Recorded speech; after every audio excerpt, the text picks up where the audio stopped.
எனக்கு எப்பவுமே ஒரு நம்பிக்கை உண்டு.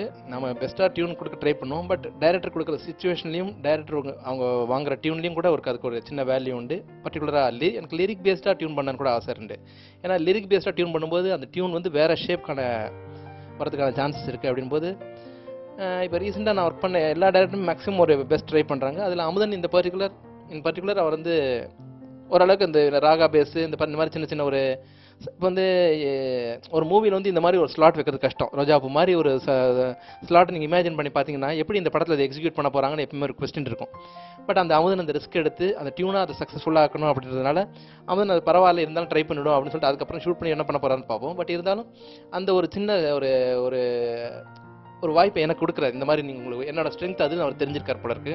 அந்த மாதிரி டியூன் போடும்போது இந்த மாதிரி பண்ணுங்க, இந்த மாதிரி ராகம் பேஸில் பண்ணுங்க, பீட்டாக இருந்தாலும் ஒரு ராகம் பேஸில் பண்ணுங்க, குத்துப்பாட்டாக இருந்தாலும் அது டோட்டலாக இப்போ நீங்கள் அந்த அடுத்த பருப்பு கேட்டிருப்பீங்க. அதுக்கும் இதுக்கும் பார்த்தீங்கன்னா அடுத்த பருப்பு இன்னைக்கு ட்ரெண்டுக்கு இருக்கிற மாதிரி ஒரு சாங்காக தான் இருந்திருக்கும். ஸோ அப்படின் போது அமுதன் என்கிட்ட ஒரு கூடிய மட்டும் ஒர்க் பண்ணி நல்லா வாங்குவாங்க. அடுத்து நிறைய டேரக்டர்ஸ் என்கிட்ட நல்ல பெஸ்ட் டியூன் வாங்குவாங்க. So that's the scene.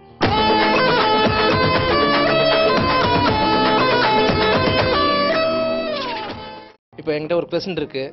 இந்த மாதிரி எல்லாருமே ஒரு சும்மா ஒரு கஃபேல போய் ஒரு அப்படி ஒரு டீ காஃபி குடிக்கிற போகிற மாதிரி ஒரு பாட்டு கேட்கணுன்ற ஒரு ஸ்டேஜ் இருக்குது. அப்படியே கேட்டு எல்லாரும் மறந்து பண்ணுற மாதிரி ஒரு சிச்சுவேஷன் இருக்குது.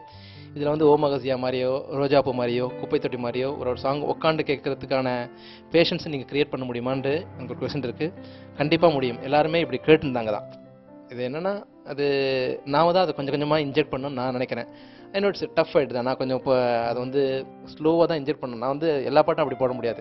1 or 2 சாங்ஸ் அப்படி சாய்ஸஸ் வரும்போது பர்டிகுலராக அதில் நான் மெலடியை பர்டிகுலராக இன்சஸ்ட் பண்ணி அவங்க வந்து பொறுமையாக கேட்டாங்கன்னா அதுக்கான டீட்டெயில்ஸ் எல்லாம் தெரிய ஆரம்பிக்கும். அதை இப்போ அந்த இப்படி தான் நான் சொல்லி ஆகணும். ஓமகசியா அப்படி தானே ஹிட் ஆச்சு, அப்போ எல்லோரும் பொறுமையாக தான் கேட்டிருக்காங்கன்னு அர்த்தம். ரோஜாப்பூவும் கண்டிப்பாக எல்லோரும் பொறுமையாக கேட்பாங்க. அதோட டீட்டெயில்ஸ் அதோட நியூவன்சஸ் எல்லாமே கேட்பாங்க.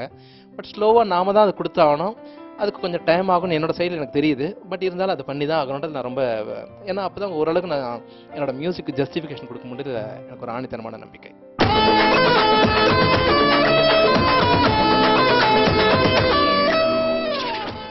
ரெண்டாவது படம் ரீ ரெக்கார்டிங் எப்படின்னு சொல்லிட்டு ஒரு எதிர்பார்ப்பு இருக்குது.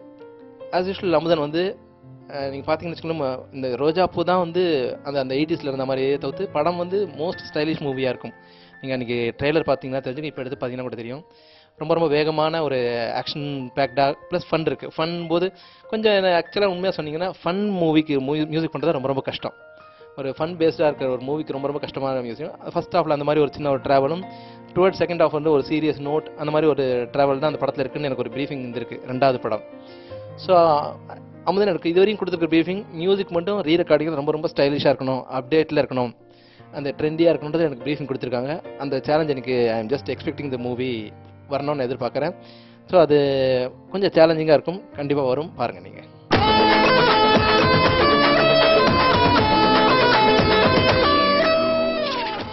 எங்கள் ஃபேமிலியிலேயே ஃபஸ்ட் நான் தான் மியூசிக்கல் என்ட்ரி. என் ஒய்ஃப் பாடகி தான், திலக்கான்னு பேர் அவங்க பேர். அவங்களும் சிங்கர் தான். என்னோடய பாடல்கள்லாம் அவங்க பாடுவாங்க. ஒரு 2 படத்துக்கு சோலோ சிங்கிங்கும் பாட்டிருக்காங்க. சாப்ளின் சாமுதுன்ற படம், அதில் நீ வந்து போனான்னு இன்றைக்கி நீங்கள் நெட்டில் எடுத்து பார்த்தீங்கன்னா அந்த பாட்டு தெரியும், ஒரு மெலடி சாங். அதை அவங்க தான் பாடியிருக்காங்க. பரிமளா திரையரங்கம்னு ஒரு படம் வரப்போகுது. அந்த படம் வந்து என்னோடய மியூசிக் ஜாப் டன், அதை முடிச்சிட்டேன். அதில் கூட அடியே நீன்னு ஒரு பாட்டு இருக்குது. அந்த பாட்டு வந்து அவங்க தான் பாடியிருக்காங்க, விஜய் எஸ்எஸ் கூட. மியூசிக்கலாக ஒய்ஃப் சிங்கர் தான், அவங்க இந்த பாடியிருக்காங்க. என்னோடய ஃப்ரெண்ட்ஸ் பர்டிகுலராக 2-3 பேர் இருக்காங்க, சதீஷ், மணி, விக்ரம். அவங்க எனக்கு மியூசிக்கலாக நிறையா சஜஷன்ஸ் கொடுத்துட்டே இருப்பாங்க. அந்த ஒரு சின்ன ஒரு இதுவும் எனக்கு எப்போ பாரு எடுத்துகிட்டே இருக்கிறதுனால ஒரு நல்ல சரௌண்டிங்கில் தான் நான் டோட்டலாகவே ஐ எம் ஜஸ்ட் க்ரோயிங். இன்னும் நிறைய பாடல்கள் என்னிடம் வர இருக்குது. நீ உங்களோட ஆதரவு எப்போ இருக்கணும் கேளுங்க. கருப்பு தமிழனா உலக தரத்திட்ட வந்த கடவுள் நான்டா, அட என்ன மிஞ்ச எவனும் இங்கில்ல, நம்ம தாய் குலத்துக்கு நான் தான் சொல்ல பிள்ளை. எப்பவுமே பிஹைண்ட் வுட்ஸோட ரேட்டிங்க்கு நான் வந்து எக்ஸ்பெக்ட் பண்ணிகிட்டே இருப்பேன், என்ன மாதிரி ரேட்டிங் கொடுக்குறாங்க. ஏன்னா அது வந்து பிஹைண்ட் வுட்ஸ் வந்து இன்றைக்கி வந்து எல்லாருமே ஒரு பார்க்குற ஒரு அவ்வளோ ஒரு நல்ல ஒரு மியூசிக்கில் அவங்க கொடுக்குற கிரெடிட்ஸ்லாம் வந்து எல்லாருமே பார்க்குறாங்க. அப்படிங்கும்போது எனக்கு ரொம்ப எதிர்பார்ப்பு இருக்கும். பிஹைண்ட் வுட்ஸில் ஃபஸ்ட் என்ன ரேட்டிங் வரும் நான் ஃபாலோ பண்ணிகிட்டே இருப்பேன். அதில் பிஹைண்ட் வுட்ஸில் தமிழ் படத்துக்கும் நல்ல ரேட்டிங் வந்தது. இப்போ 2வது படத்துக்கும் நல்ல ரேட்டிங் வந்திருக்கு.